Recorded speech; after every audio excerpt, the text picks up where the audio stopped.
The pressure on the Fed continues to heat up as Donald Trump pulls up on Jerome Powell at a construction site in a hard hat. You can't make this up. Scott Bessent says the quiet part out loud. Why is the Fed doing building renovations when they're on track to lose $100 billion this year? Or a better question, why wouldn't we just end the Fed altogether? The Genius Act is a last-ditch effort to save a broken system, which can't be saved. And the political theater to try to save it is just getting started. Could Bitcoin be the answer to the end of the Fed? Let's see. This is Dante Cook with Bitcoin Simply. Let's go. The reason why I wanted to see it was when I first saw this, I thought it was an AI generated clip. This is real life. The President of the United States pulled up to the Federal Reserve Chairman on a construction site. He's calling him out on spending $3.1 billion to do renovations when the Fed is losing $100 billion a year. But he's also calling for lower interest rates. Are there things the chairman can say to you? Other than that, what can I tell you? And if you think that $100 billion number is made up, listen to Scott Bessent talk about why the Fed is losing $100 billion a year. The Fed is the house. It's a casino. The casino doesn't lose money. The players are the ones that lose money. And I'm not going to comment. I'm like you. I don't really understand what's going on with the size, the scope, the cost of the building renovations. One can ask, was it a good idea to start the renovations for an enterprise that's losing $100 billion a year? So $100 billion because of a mismatch in the bond portfolio from the short-term rates. One senator, one of those Paul guys, one of those in the Fed guys, had a novel idea. What if we weren't just talking about replacing the Federal Reserve Chairman? What if we didn't replace him at all? Well, if you're going to fire the head of the Fed, why don't we replace him with no one? Yes. So my point is here's what everybody's always saying. Well, interest rates are too high or interest rates are too low. And it's just like the price of bread. Nobody knows the correct price of bread. No one knows the correct interest rates. The market knows. The market knows based on supply and demand.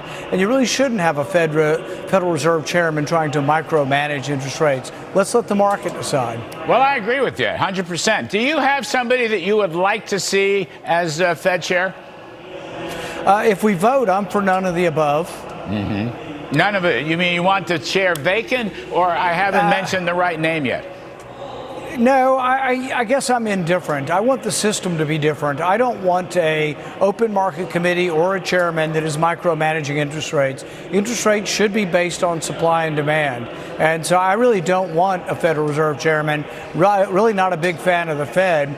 The one thing I also want is an audit of the Federal Reserve, and I also want the Fed to quit paying banks not to loan money.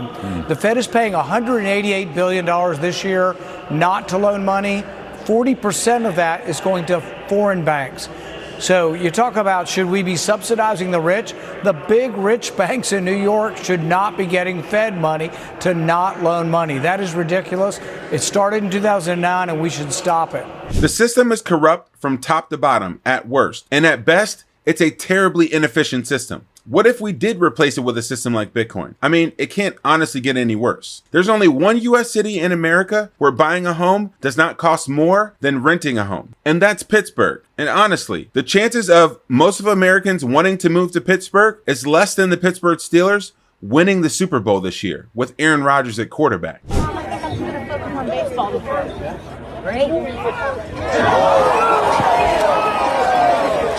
This is honestly his first pass at live team drills during camp. Just to give you another little flavor on the state of the economy in the housing market. Home sales are dropping while prices continue to hit record highs. No one is buying. D.R. Horton, the largest home builder in the country, just posted a 24% net income loss. They have less revenues and they're guiding for lower home sales in the future. And not to mention the funny accounting shenanigans that they're doing with financing of homes. Pulte Homes, the third largest home builder, isn't doing much better. They just saw a 25% drop in Q2 sales. The largest three home builders in America have averaged a net income loss of 24% this quarter. Nothing to worry about. JP Morgan just released a report that the dollar share in foreign exchange reserves is declining. And not only that, the dollar's dominance in the global economy is also declining. That's not from me, that's from JP Morgan. And that might be why the dollar of the value has decreased by 10% this year alone. But Bitcoin's too volatile, right? The American dream is just that now, a dream. The majority of America ends up like this fella. I just paid off my student loan.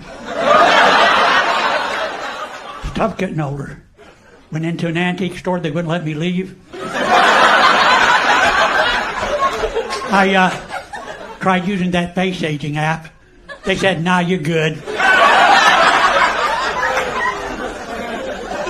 I'm officially an old man. I give unwanted advice to total strangers. I told a kid to pull his pants up, his underwear was showing. He mocked me, tried to give me a wedgie, but the joke was on him, I was wearing Depends. I went to the doctor because I thought I had arthritis. I don't. I have early onset rigor mortis. Anybody ever drop their phone in the toilet? There you go. I did, and after I did, I put my phone in a bag of rice. Anybody ever drop a bag of rice in the toilet? I joined a dating site for people my age called Carbon Dating.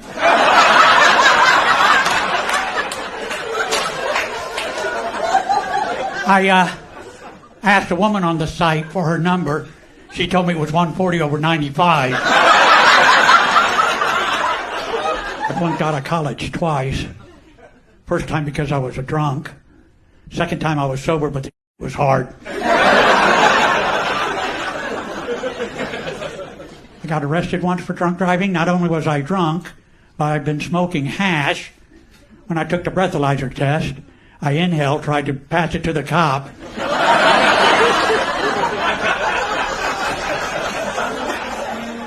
YOLO.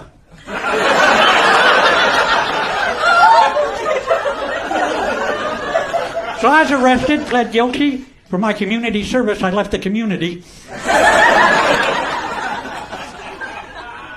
Used to smoke cigarettes. I was a heavy smoker. I would even smoke when I went jogging, which is stupid, of course. So I quit jogging. I love smoking cigarettes. I'd smoke after sex. I'd smoke during sex. Sometimes I would skip sex and just smoke cigarettes. Before I got my hearing aids, my crowd work was terrible. I asked an audience member where he was from. He said, my mama. I heard Miami and said, I've been there. I am 74 years old. Life expectancy for men is 76 years. Life expectancy for women is 81 years. I figure if I transition... Does this system seem healthy to you? This is a great clip from the TFTC podcast with one of the legendary hedge fund and options traders talking about why the system is so toxic. And we're in so much pain, we don't even recognize that we're in pain itself. You know, you never know how much pain you're in until you get out of that pain. Look at the system we have today and realize just how toxic it is.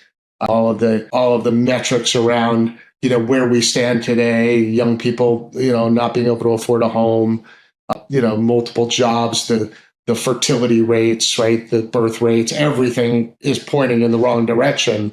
And that probably has a lot to do with broken money. That's probably a full show of its own. But, you know, are we better off having the current system, you know, implode? Probably. Does that mean in the short term it wouldn't be an extremely painful event? Of course it would be. But out of the ashes of that old system would be born a new system based on hard money, and abundance would flourish, right? You know, I just think we'd find ourselves in a better world, right? So ultimately, you know, you never know how much pain you're in until you get out of that pain. And sometimes it just feels to me like it just continues to get worse. So, you know, that's my take. I mean, the system's gotten so bad that even Jim Cramer wants out of the system. Today it was J.P. Morgan weighing lending against crypto assets. Now we got this. It's happening very fast, and I think that one of the things that I think any of these guys would say is, look, the customers want it. Now, when I had, it's very funny, because everyone says the customers want it, but when I had Michael Miebach on, who's the CEO of MasterCard, he didn't think there was any real demand for it. I mean, people want to trade. I think people want to own some as a hedge against the $8 trillion. They want to own of debt. They want to own it for their kids. And you know who else feels that way? Me. I don't want that debt. My kids. I'm worried about my kids. Worried about your kids? 38 trillion.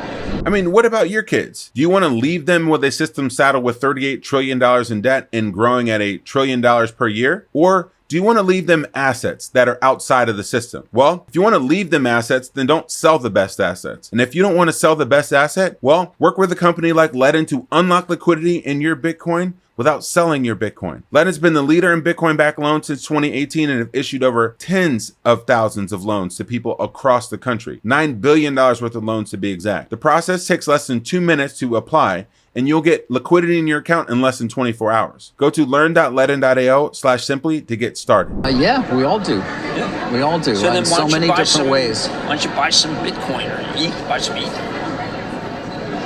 I think maybe that's the thing to do. How do you buy your Bitcoin, though? Do you buy it through an ETF, or do you want to own it directly somehow? I mean, we're allowed to own that. But then you got to get it air gapped. You can't allow it because people can, somehow can hack you. First of all, don't buy ETH, buy Bitcoin. And second of all, if you're one of these people that are worried about your Bitcoin getting hacked and you need to air gap your Bitcoin and it's so insecure, well, then you should probably schedule a meeting with the team at the Bitcoin Way. Their team will walk you through exactly how to not have your Bitcoin hacked. They teach you how to take self-custody of your Bitcoin securely, privately, and confidently. Schedule a free 30-minute consultation with their team at thebitcoinway.com/simplybitcoin. I buy it a lot because I'm very worried about the deficit. And you think that if there were a financial crisis, Bitcoin would hold up? Yes, I do. That it is, yes, as Michael Saylor says? You don't think it's a proxy for risk? For risk? No, I think it's just a nice hedge for what I'm afraid. I mean, I just don't know. Look, I know we can grow our way out of this. My hope is that we do that. But I'm just very worried about my kids. And my kids are like, what are they going to do? They're going to do like a debt refinance? Take down that 11% paper? I mean, what are they going to do? What are they going to do? Jim Cramer mentioned Fidelity in this clip. And the $9 trillion asset manager is making moves to allow you to take in-kind redemptions of your FBTC or your Bitcoin ETF. That means exchanging paper Bitcoin for real Bitcoin. I sympathize with Jim Cramer because we all want to own something for our kids. Owning assets inside of a financial system that is crumbling is like buying shares in a boat with a hole in it. It's going to sink and you're going down with it. Because of the manipulation of the money system, well, the American dream is becoming more and more impossible for the everyday average person. We're going into a socialist system where the only means of getting by is through subsidies. Subsidies from the government, credits on top of credits on top of credits, more debt on top of more debt that somebody eventually is going to have to pay for, or somebody's going to have to own up to, which neither of those things are going to happen. So they're going to print their way out and you're going to get left holding the bag. Well, we can hope and pray that an unelected bureaucracy that's replacing their buildings with billion-dollar buildings, that's losing $100 billion a year and paying billions and hundreds of billions of dollars to the richest bankers in the world, they're somehow going to stop making behind-the-door shadow deals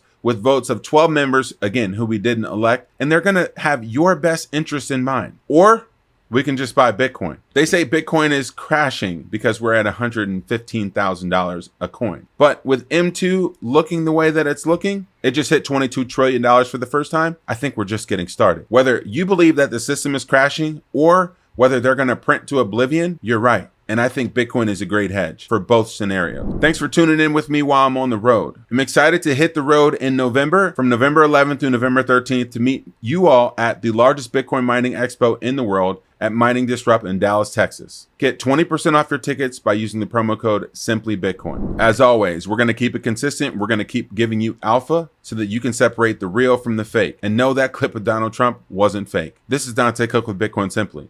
Happy stacking.